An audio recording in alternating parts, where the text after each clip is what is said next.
오늘은 누가복음 1장 67절에서 80절까지 말씀입니다. 믿음의 사람들은 여러 가지 이유로 하나님을 찬양하며 살아갑니다. 저도 여러분도 하나님을 찬양하는 이유는 여러 가지가 있죠. 그런데 특별히 성령 충만한 사람들이 찬양하는 그 찬양의 내용은 좀 다르다라고 하는 것을 알 수 있습니다. 오늘 본문의 사가랴를 생각해 보면 그런데요. 오늘 67절에 보니까 그 부친 사가랴가 성령의 충만함을 받아 예언하여 이르되라고 되어 있습니다. 자, 성령의 충만함을 받아서 예언한다라고 하는 것은 예언은 항상 하나님의 뜻을 나타내는 거잖아요. 자, 그 하나님의 뜻이 어떻게 나타나느냐? 68절에 보니까 찬송하리로다. 찬양을 통해 하나님의 뜻이 나타나는 거예요.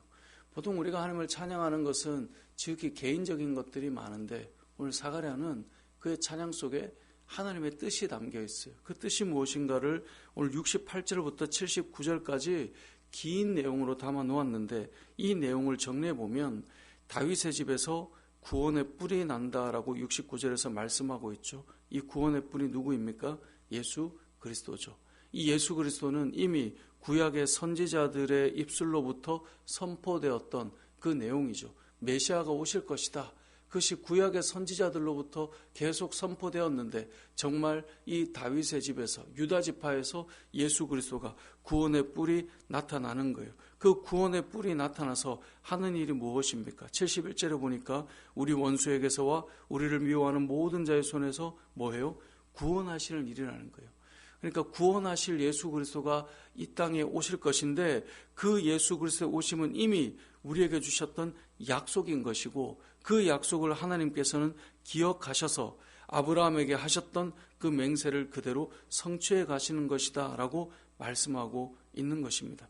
그래서 오늘 본문의 내용을 쭉 읽어보면 결국 이 구원의 이 찬양의 내용이 뭐냐면 이스라엘 백성뿐만 아니라 온 인류를 구원하시기 위해 예수 그리스도가 이 땅에 오심에 대한 그 선포와 선언의 말씀, 그 내용이 담겨 있는 거예요. 그래서 77절에 보면 주의 백성에게 그 죄사함으로 말미암는 구원을 알게 하리니 78절 이는 우리 하나님의 긍휼로 인함이라. 이로써 돋는 해가 위로부터 우리에게 임하여서 우리에게 어떤 일이 이제 일어납니까? 어둠과 죽음의 그늘에 앉은 자에게 비치고 우리 발을 평강의 길로 인도하시리로다.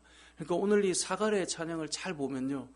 하나님께서 약속하셨던 것이 실제로 성취되고 있으며 그 성취를 통하여 어둠과 죽음 가운데 있는 자들이 구원받고 소망을 가질 수밖에 없는 그 놀라운 구원의 역사가 이루어진다라고 지금 찬양하고 있는 거예요.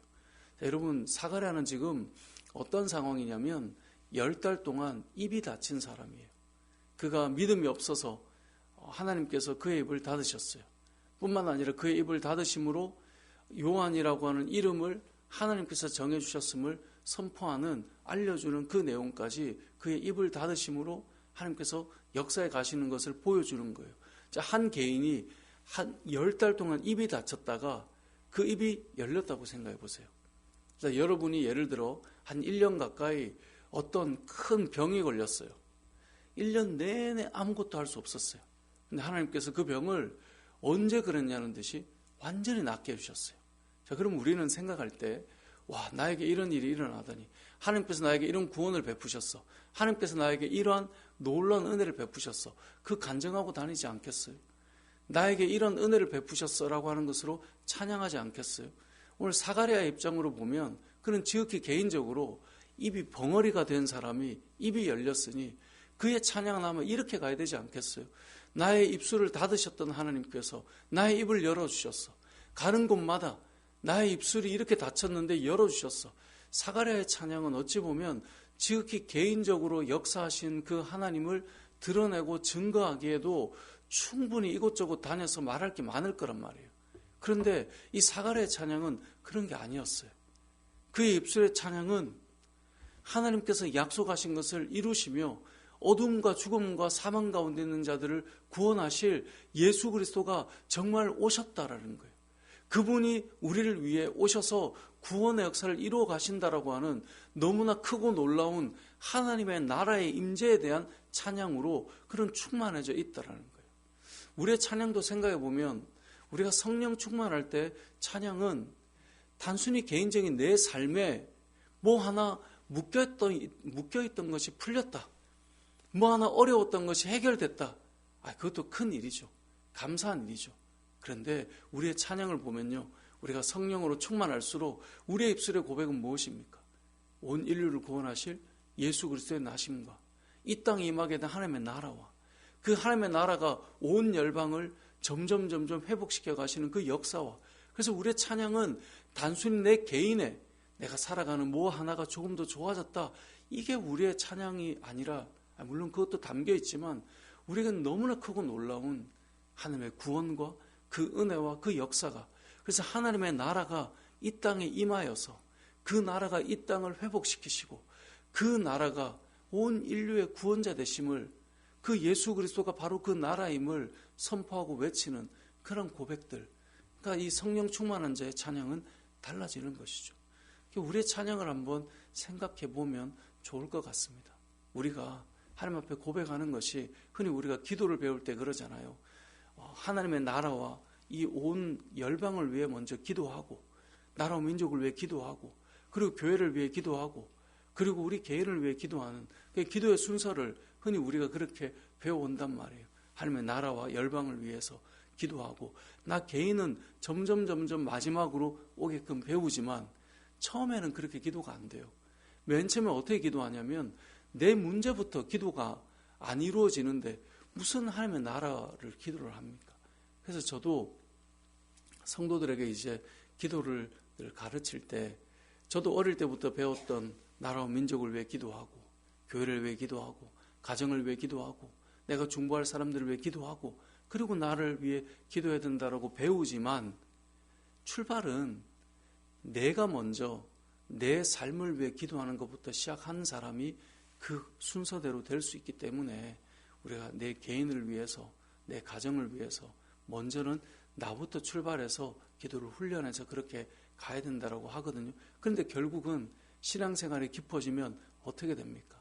나라와 민족을 위해서, 교회를 위해서, 공동체를 위해서, 누군가를 위해서 우리의 기도는 그렇게 넓어져 있는 것이죠. 그게 언제 가능하냐? 결국 돌아보면 성령 충만할 때 가능하다라는 것입니다. 오늘 본문에 등장하는 사가랴는 우리가 이미 알고 있듯이 아이를 잉태하게 될 것이다 라고 하는 그 처음 시작부터 입이 닫혔던 사람이에요. 10달 동안 입을 닫아 놓으셨던 사람이에요. 그 입이 열릴 때 그의 찬양에는 온통 할 말이 많을 것인데, 그의 입술의 고백은 성령으로 충만하여 예언하여 이르되 찬송하리로다. 그러면서 그의 고백이 하나님께서 그 백성을 돌보고 계시고 속량하시고 정말 약속처럼 이 다윗의 집에서 구원의 뿔이 임하게 되고 죽음과 어둠에 있던 자들의 진정한 평강이 이루어지는 하나님의 언약의 성취를 외치고 있는 이 찬양, 오늘 우리의 찬양도 한번 돌아보았으면 좋겠습니다.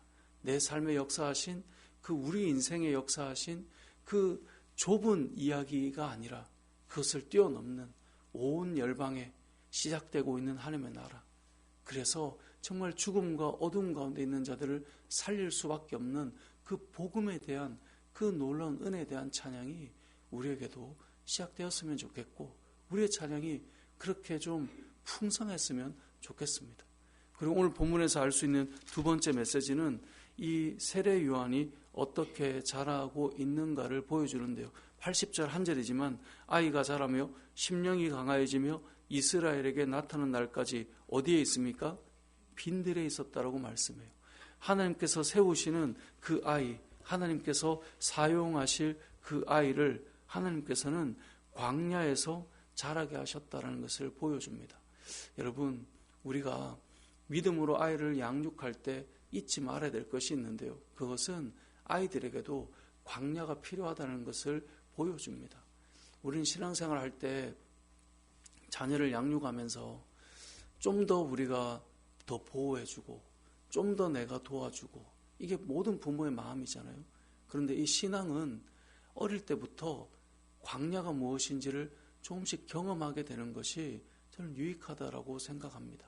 왜냐하면 신앙은 단순히 20대가 넘어야, 30대가 넘어야, 40대가 넘어야 가져지는 게 아니라 아주 어린 아이들도 하나님을 만날 수 있단 말이에요. 제가 예전에 한번 말씀드렸는데 이 3세밖에 되지 않았던 아이가 이제 희귀병이에요. 소아암에 걸렸어요. 그래서 그 아이를 위해서 매주 기도하러 갔거든요. 세브란스에 그 이제 어린이 병동이 있잖아요. 그 아이를 위해 매번 기도하러 갔는데 제가 깨달은 게 있어요. 우리는 흔히 말이 통하고 구원에 대한 이야기를 서로 나눌 수 있고, 그리고 그러한 표현들을 아주 적절하게 지혜롭게 뛰어난 훌륭한 단어들로 표현하는 사람이 믿음이 좋은 사람이라고 우리가 생각하지만, 또 그러한 사람들에게 믿음이 있다고 생각하지만, 그 어린아이가 말을 못하고 표현을 못해요. 너무 아파서 눈에 눈물이 글썽글썽한 아이예요. 그런데 그 아이의 몸에 손을 얹고 기도하다 보면 늘 느껴지는 게 있었어요. 그게 뭐냐면 하나님께서 이 아이를 붙들고 계시는구나. 그 아이의 눈망울이요, 표현은 다 못하는데 기도할 때마다, 말씀을 나눌 때마다 그 바라보는 눈을 보면요, 자꾸 느껴지는 게 있어요. 아, 이 아이에게 믿음이 있구나. 믿음이 있구나. 여러분, 우리는 신앙생활 하면서 표현할 수 있고 뭔가 우리가 배우는 경건의 자세들을 가질 때 믿음에 대한 평가를 자꾸 하지만 그렇지 않습니다. 아주 어린 아이들도 그 영혼은 하나님과 연결되어 있는 것입니다. 그래서 저는 아이들이 뱃속에 있을 때부터 항상 부모는 아이의 배에 손을 얹고 기도해야 된다고 늘 생각해요. 그 아이가, 우리가 흔히 태교란 말을 쓰잖아요. 태교는 무엇입니까? 태중에 있을 때에도 그에게 좋은 교육을 해주고 싶은 거잖아요. 좋은 음악을 들려주고, 좋은 소리를 들려주고, 좋은 책을 읽어주고, 그리고 좋은 거를 많이 보게 해주고, 그렇게 하잖아요. 그렇다면 그 뱃속에 있는 아이의 그 영혼을 위해 우리가 기도하는 거죠.